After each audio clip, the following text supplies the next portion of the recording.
नमस्कार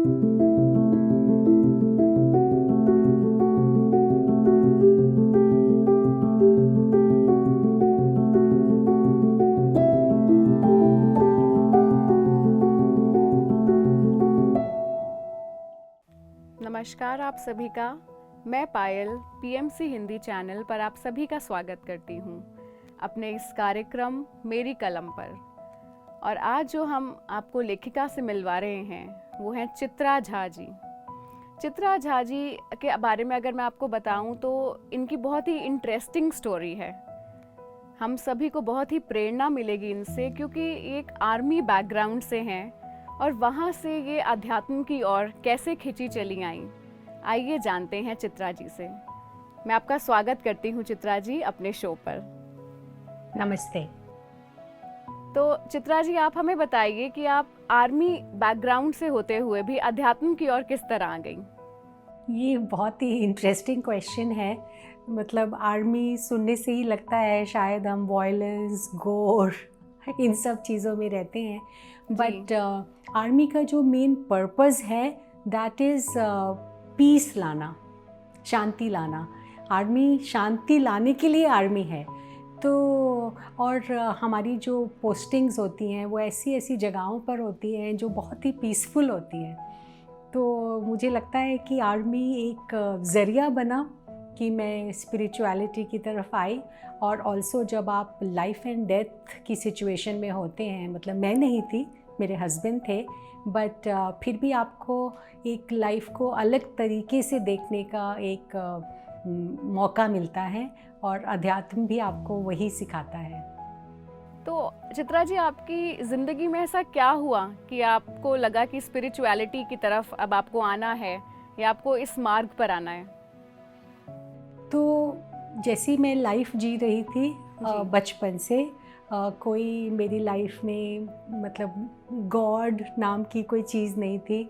नेचर से ज़रूर बहुत कनेक्ट था, और ये था कि अपना जो भी काम कर रहे हैं उसको अच्छी तरह से करना है, अच्छा इंसान बन के रहना है।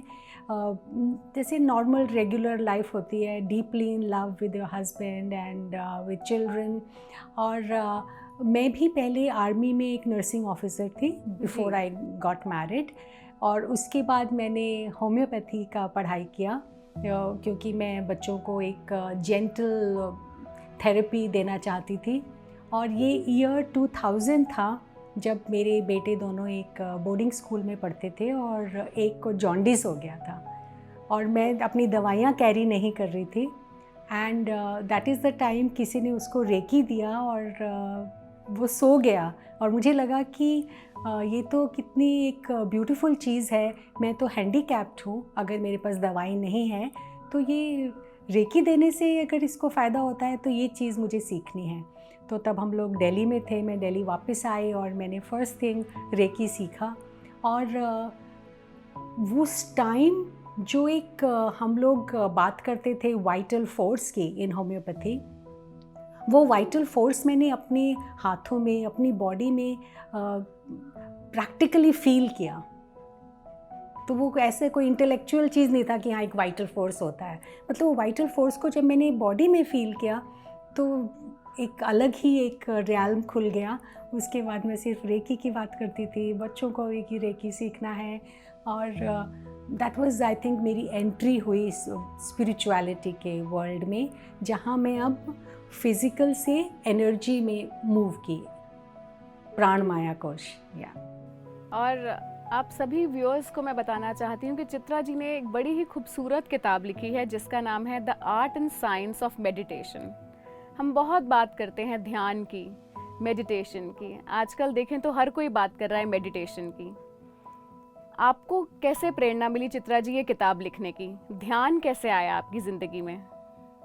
तो ध्यान मेरी ज़िंदगी में आया जब मेरे बच्चे बोर्डिंग स्कूल में पढ़ते थे, तो दोनों ही दुखी थे और हम समझ नहीं पा रहे थे कि उनको बाहर निकालें कि ना निकालें, कि फिर वो लाइफ की सिचुएशंस को हैंडल नहीं कर पाएंगे अगर हम उनको प्री मैच्योरली बाहर निकाल लेते हैं। और ऐसे टाइम में हमारी पोस्टिंग थी लद्दाख में। और लद्दाख में हर जगह में ये गोम्पाज हैं जहाँ पे मेडिटेशन सिखाते हैं। तो मैंने जाके पहली बार ही एक लविंग काइंडनेस मेडिटेशन सीखा था। ये रेकी सीखने से 1 साल पहले की बात है, 1999 में। और फिर मैं वो मेडिटेशन करने लगी थी और मुझे पीस मिलती थी। बट ये जब रेकी सीखा उसके बाद फिर रेकी मेडिटेशन ही करने लगी, और ये करते करते एक बहुत इंटरेस्ट आने लगा इन चीज़ों में, आध्यात्मिक किताबें पढ़ने लगी। और फिर हम लोगों की पोस्टिंग हुई हैदराबाद में 2005 में। किसी ने, कोई पिरामिड सोसाइटी से कोई मेडिटेशन सिखाने के लिए आए, और पहली बारी वो मेडिटेशन किया तो कलर्स दिखाई दिए। तो वो एक जैसे होता ना कि आपको किसी ने वो लड्डू दे दिया कि ओ माय गॉड, अच्छा ऐसा भी कुछ होता है। और ऐसे ही मेडिटेशन भी, वो आनापानासती मेडिटेशन करते करते मैं एक पास्ट लाइफ में भी रिग्रेस हो गई, और तब मैं डॉक्टर ब्रायन वाइस की बुक्स भी पढ़ रही थी। मतलब ये जस्ट ऐसे होता गया कि मुझे वो लड्डू पे लड्डू मिलते गए और मैं मेडिटेशन में और भी ज़्यादा इंटरेस्ट लेने लगी। और ये सब करते हमारी पोस्टिंग अब हो गई शिमला, और मैं अब लिखना, मुझे पता नहीं कैसे बहुत ही ज़्यादा लिखने का शौक़ आने लगा। ब्लॉग्स लिखने लगी, फिर टाइम्स ऑफ इंडिया में लिखने लगी। तो किसी ने मुझे शेयर किया अपना राइटिंग जी, जो था back to future, past life regression का। तो that is how I then went back to Hyderabad. मैंने ये कोर्स किया डॉक्टर न्यूटन के साथ जी। और फिर डॉक्टर न्यूटन के साथ एक आई वुड से एक ब्यूटीफुल सी एक फ्रेंडशिप हुई। और तो तब तक मैंने, और मेरी लाइफ 63 ईयर ओल्ड की हूँ मैं, तो ये मेरी लाइफ भी लंबी है। तो my life took me back to Ladakh again. And तब तक मैं टाइम्स ऑफ इंडिया के लिए भी लिख रही थी और हिंदुस्तान टाइम्स के लिए भी लिख रही थी। तो पेंगुइन से किसी ने मुझे कनेक्ट किया कि आप कोई हमारे लिए बुक लिखेंगे। सो दैट इज़ हाउ मेरी पहली book I, achieve your highest potential. तो अब मुझे लगा कि मैं बुक लिख सकती हूँ। तो डॉक्टर न्यूटन मुझे कह रहे थे कि हमारे पास बहुत मटेरियल है, और क्योंकि वो प्रज्ञा टीवी वगैरह में इंटरव्यू देते थे, या वैसे भी बहुत ऑडियो मटेरियल था। तो वो मुझे कह रहे थे कि ये इतना मटेरियल है, इसमें बहुत सारे बुक्स लिखे जा सकते हैं। और तब लाइफ यूनिवर्सिटी के लिए 18 बुक्स लिखने का वो चल रहा था। तो मैंने कहा मेरे पास टाइम है, मैं सुनूंगी, मैं लिखूंगी। एंड दैट इज़ हाउ ये पहली बुक, मैं वो ट्रांसक्रिप्शन सुनती थी और कि मैं ये बुक लिखूंगी।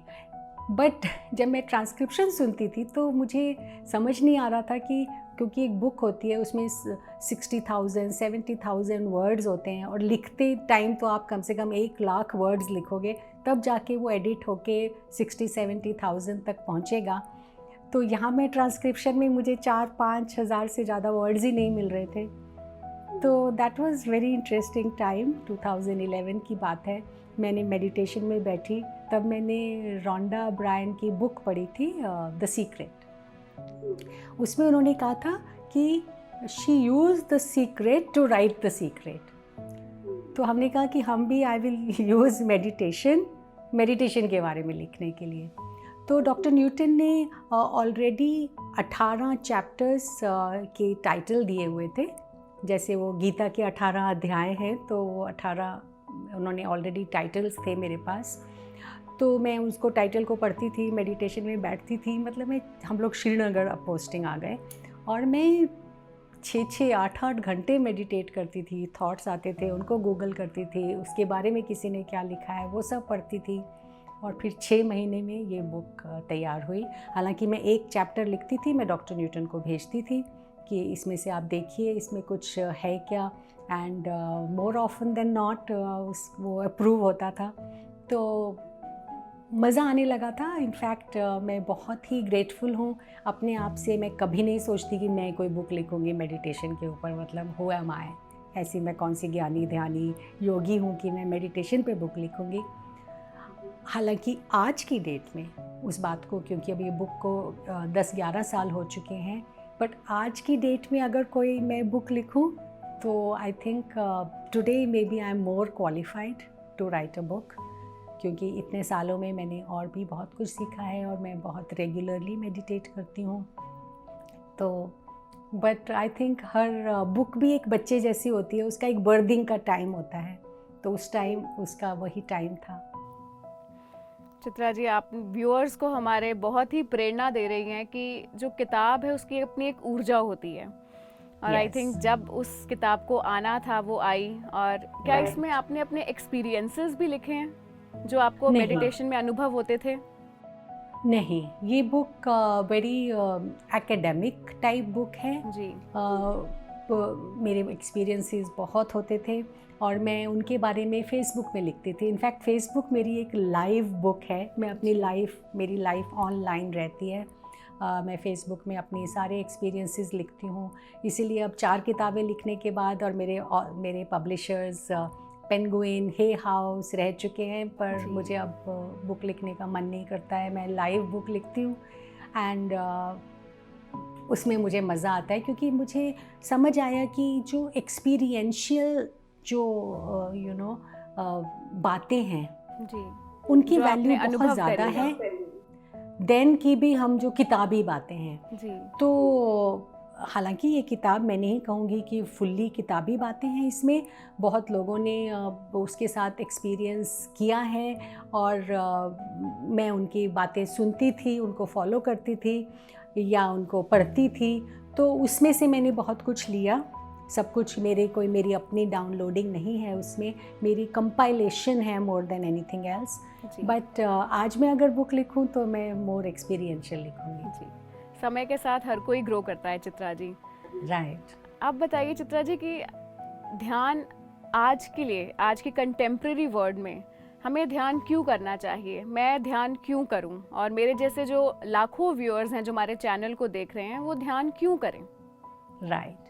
तो जब मैं वो बुक लिख रही थी तब मेरी एक अंडरस्टैंडिंग अलग तरह की थी। तब हम लोग नारा देते थे स्पिरिचुअलाइज प्लैनेट अर्थ बाय 2012 और कि हम पता नहीं क्या ही स्पिरिचुअलाइज करने वाले हैं।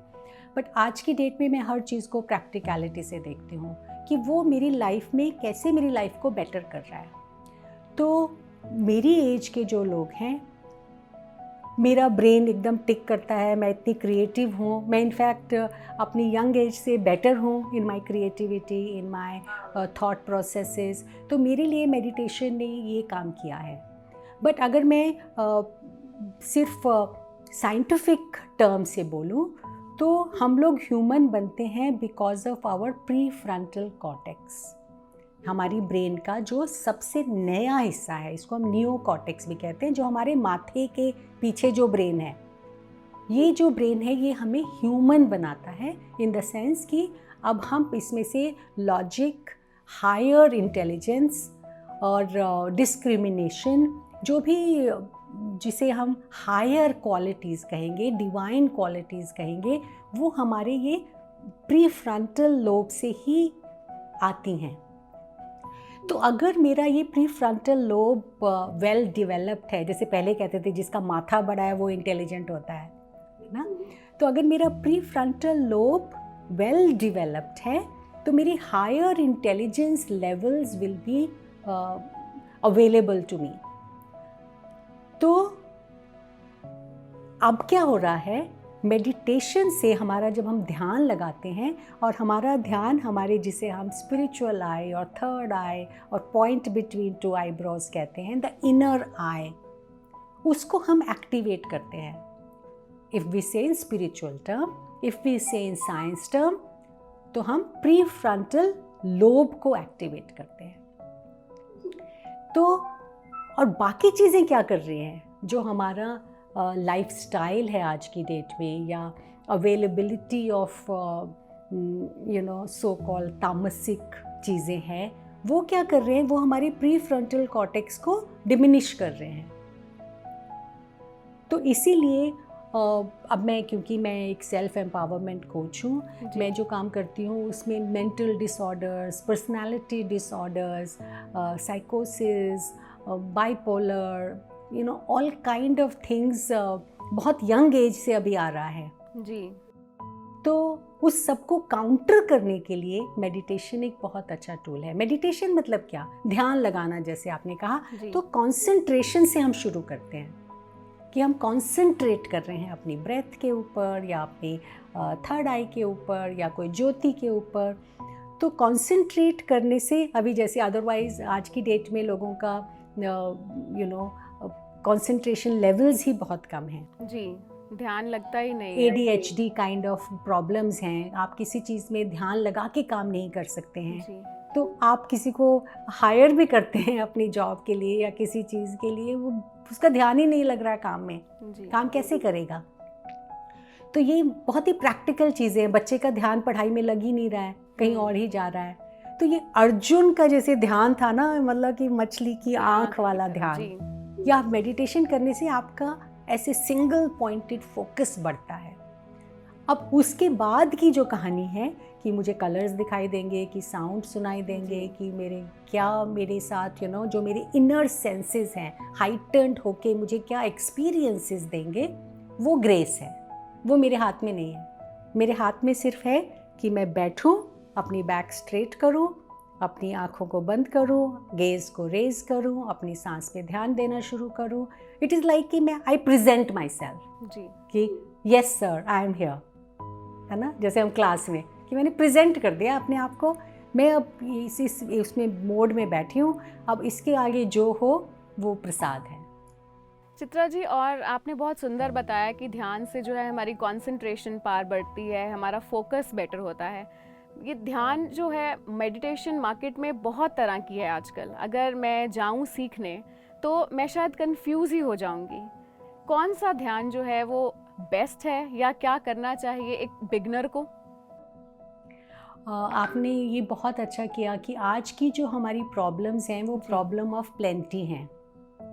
अगर आप सिर्फ शुगर खरीदने के लिए भी कोई सुपरमार्केट में चले जाएं तो आपको इतनी तरह की शुगर्स दिखाएंगे कि you will be like oh my God, मुझे तो बस चीनी चाहिए था, ये कितनी तरह की दिखा रहे हो।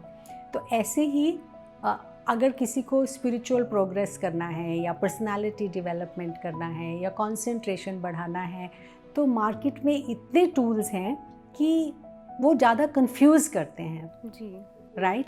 तो सबसे बड़ी एक चीज़ जो मुझे आज की डेट में समझ आती है, और मैं क्योंकि ये काम खुद भी करती हूँ, तो एक मेंटर की बहुत ज़रूरत होती है।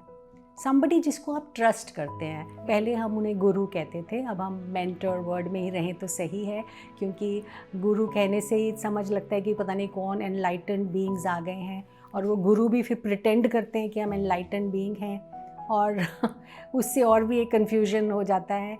आप गुरु की भक्ति करने लग जाते हो इंस्टेड ऑफ अपना काम जो आप सीखने के लिए आए हो। तो एक मेंटर जिसने इस किसी भी काम को किया है, आपको उसके पास अगर आप जाते हैं, आप सीखते हैं और आपको लगता है कि आपकी प्रोग्रेस हो रही है, देन आप you stay with that person and that technique. अगर आपको लग रहा है कि आपकी यहाँ पे प्रोग्रेस नहीं हो रही है, then you look for another mentor. But internet एक ऐसी चीज़ है जो मतलब दो-धारी तलवार है। बहुत सारे वीडियोज़ हैं, ऑडियोज़ हैं कि इसको करने से मेडिटेशन होगा, बट अब हम ये भी समझते हैं कि उन सब में एक सबलिमिनल मैसेजेस रहते हैं। उसमें हमें नहीं मालूम है कौन लोग हैं, उनकी क्या इंटेंशंस है, क्योंकि मेडिटेटिव स्टेट में जब आप जाते हो ना, आप एक ऑल्टर्ड स्टेट में चले जाते हो, आप एक सबकॉन्शियस को एक्सेस करते हो, आप एक सुपर कॉन्शियस को एक्सेस करते हो। अब उस स्टेट में आपका you are vulnerable in a way कि any entities, any something, any mal intentions can also enter in that state. तो अगर हम इनडिस्क्रिमिनेटली इंटरनेट से ये सब चीज़ें ले रहे हैं, और so I really don't know if that is going to work. That is why the best thing is stay with your body, your breath, and और कुछ नहीं चाहिए, बिकॉज इसको आप पूरी तरह से ट्रस्ट कर सकते हो कि आप बैठेंगे, अपनी कमर सीधी करेंगे, क्योंकि आपकी स्पाइन स्ट्रेट होनी चाहिए, आप अपनी ब्रेथ पे ध्यान देंगे, आप अपनी आइज़ की गेज़ को थोड़ा सा रेज करेंगे, and you are just that's it. उससे ज़्यादा कुछ चाहिए ही नहीं। तो चित्रा जी, हमें सिर्फ अपनी आती जाती श्वास को देखना है, आपके कहने का ये मतलब है, राइट? कि सिर्फ अपनी श्वासों को देखें। हाँ, शुरू मतलब ये कि कंसंट्रेशन, ये आपकी सांसें आपके साथ हर जगह हैं जी। आप चाहे ट्रेन में बैठे हैं, आप चाहे बस में बैठे हैं, आप कहीं भी जा रहे हैं, आपकी सांस आपके साथ है। आप बैठ सकते हैं एक सुखासन में, और आप अपनी सांस पे ध्यान दे सकते हैं, क्योंकि हमें तो सिर्फ ध्यान देने से मतलब है, हमें जी। कंसंट्रेशन करने से मतलब है टू बिगिन विद। जी। बाकी क्या होगा उसके बाद वो फिर हमारे ऊपर कृपा है। चित्रा जी, आप हमें बताइए कि आपने अपनी किताब में मेडिटेशन के बारे में जो लिखा है, हम सब ये सोचते हैं कि हमें मेडिटेशन में नींद आ जाएगी, या हम ऐसा सोचते हैं कि मेडिटेशन तो बोरिंग है, मेरे लिए नहीं है, क्योंकि मुझे तो लगता है कि मैं कूल हूँ। तो हमें मेडिटेशन से क्या लाभ होंगे, और मुझे ऐसा क्यों लगता है कि मेडिटेशन बोरिंग है शायद? यस, तो ये बहुत लोग कहते हैं कि मेडिटेशन बोरिंग है, और जी। बोरिंग हो भी सकती है। अगर आप आँख बंद करके बैठे, आपको थके भी हुए हो और आपने सांस में थोड़ा सा ध्यान दिया, कहीं गए और आपको नींद आ गई। इनफैक्ट बहुत जी। लोगों को नींद आ जाती है। तो ये जो है इसे हम तमस कहते हैं। तो मेडिटेशन करने से पहले एक तो ये कि जब नींद आने का टाइम है तो मेडिटेशन में ना बैठें, और दूसरा ये कि मेडिटेशन करने के लिए भी आपको एक एनर्जी चाहिए। ये जी। कोई उसका काम नहीं है कि बस आप कुछ और नहीं करने को है तो चलो मेडिटेशन कर लेते हैं। सो इट इज़ एंड कोई भी चीज़ है, अगर हमें उसे करने में मज़ा नहीं आता है तो हम उसको बारी बारी नहीं करेंगे। तो अगर हमें चाहे बेनिफिट भी पता हो कि पढ़ाई करने के क्या बेनिफिट है, हमें पता है, पर अगर मुझे मज़ा ही नहीं आ रहा है वो सब्जेक्ट को पढ़ने में, तो मैं उसको नहीं पढ़ूंगी, राइट। तो सबसे पहले ये है कि हमें सेल्फ मोटिवेशन अंदर से होनी चाहिए कि मैं क्यों मेडिटेशन करूं, और वो सेल्फ मोटिवेशन तब आएगी जब आपको कोई बेनिफिट मिलेंगे। जैसे मैंने कहा कि पहले ही कलर्स दिखाई देने लगे, या पहले जो मैं लविंग काइंडनेस कर रही थी मुझे पीस अंदर आए। तो इट इज़ लाइक कि मैं कुछ करूँगी, उसका कुछ बेनिफिट मुझे मिलेगा, तब मैं उसको और करूँगी, और मैं जितना और करूँगी उतना और बेनिफिट मिलेगा। तो बेनिफिट अगर आप गूगल करेंगे तो पता नहीं कितने ही बेनिफिट बता रहे हैं। मैंने भी बुक में बहुत से बेनिफिट्स लिखे हैं, बट अपनी लाइफ में जैसे मैंने कहा कि मैं आज 63 ईयर ओल्ड हूँ। मैं पिछले 20 साल से मेडिटेट कर रही हूँ। मेरे घर में मेरे बच्चे भी मतलब कितने सालों से मेडिटेट कर रहे हैं। तो जब मैं देखती हूँ कि हम लोग, एक तो हमारा फोकस क्लियर है, एक हमारा there is a free thinking है, किसी चीज़ में कन्फ्यूजन नहीं होता है, डिसीजन मेकिंग बहुत क्विक होता है, और एक पीस एंड कामनेस रहती है, तो दूसरों के ऊपर नहीं चढ़े रहते हैं, रिलेशनशिप्स बहुत अच्छे हैं, तो एंड ऑल काइंड ऑफ, जिसे मैं एम्पावरमेंट का वर्ड यूज़ करती हूँ, बट तो मेडिटेशन एक टूल बन जाता है एम्पावरमेंट के लिए।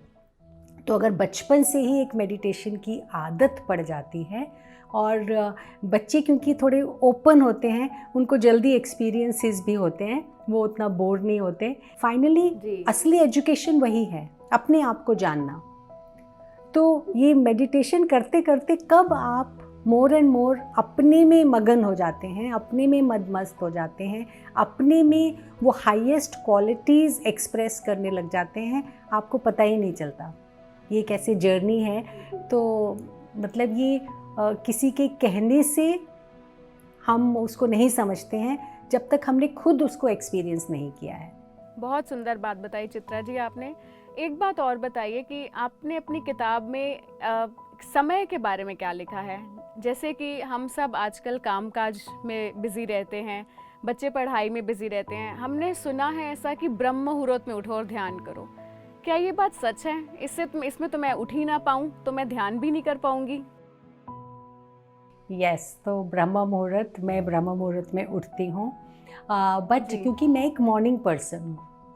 हर इंसान एक अपना उसका एक रिदम रहता है, और ऑल्सो जैसे आपने कहा कि उनका अपना एक रूटीन भी रहता है, एक कंपल्शंस भी रहते हैं। तो हालांकि ब्रह्म मुहूर्त बहुत ही अच्छा समय है मेडिटेशन करने के लिए, बट आपके लिए बेस्ट समय है जब आपके पास समय है। तो जब भी आप अपने लिए एक टाइम निकाल सकते हैं जब आपको कोई और डिस्टर्ब नहीं कर रहा है और आपकी कोई काइंड ऑफ कोई रिस्पॉन्सिबिलिटी आपको कॉल आउट नहीं कर रही है, आपने अपने लिए एक समय निकाला, तो वो समय बेस्ट समय है आपके लिए मेडिटेशन करने के लिए।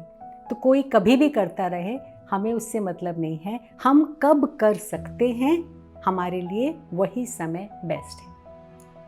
ये तो आपने बहुत सुंदर बात बताई चित्रा जी कि जब भी मेरे पास वक्त है मैं जो है अपना ध्यान उस समय कर सकती हूँ। मुझे ज़रूरत नहीं है ब्रह्म मुहूर्त में हो जाए तो बहुत बढ़िया, नहीं तो मेरे पास जो भी समय है मैं निकाल कर उसमें ध्यान कर सकती हूँ।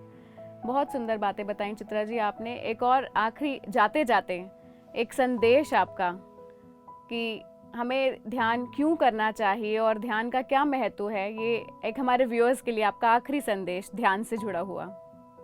तो मैं तो सिर्फ यही कहूँगी कि जब तक हमने किसी चीज़ को चखा नहीं है तो हम उसका स्वाद नहीं जानते हैं। ध्यान एक शब्द ही ऐसा है कि बचपन से सुनते आए हैं, ध्यान लगाइए, इसे ध्यान से कीजिए, काम में ध्यान दीजिए, पढ़ाई में ध्यान दीजिए। और हमें सबको ये मालूम है कि अगर हम जो भी काम ध्यान दे के करते हैं तो वी डू आवर बेस्ट। तो मेडिटेशन आपको ध्यान करना सिखाता है, कंसंट्रेशन करना सिखाता है और आपको अपनी लाइफ में फिर जो भी काम आप करेंगे you will do your best. Thank you Chitra ji, आपका बहुत बहुत धन्यवाद। आपने हमें इतनी सुंदर बातें बताई आज और हमारे जो इतने सारे मैं कहूँगी कि मिथ्स थे ध्यान से जुड़े हुए, आपने उनको आज बहुत क्लियर किया कि ध्यान कोई बोरिंग चीज़ नहीं है, ध्यान केवल संतों के करने की चीज़ नहीं है।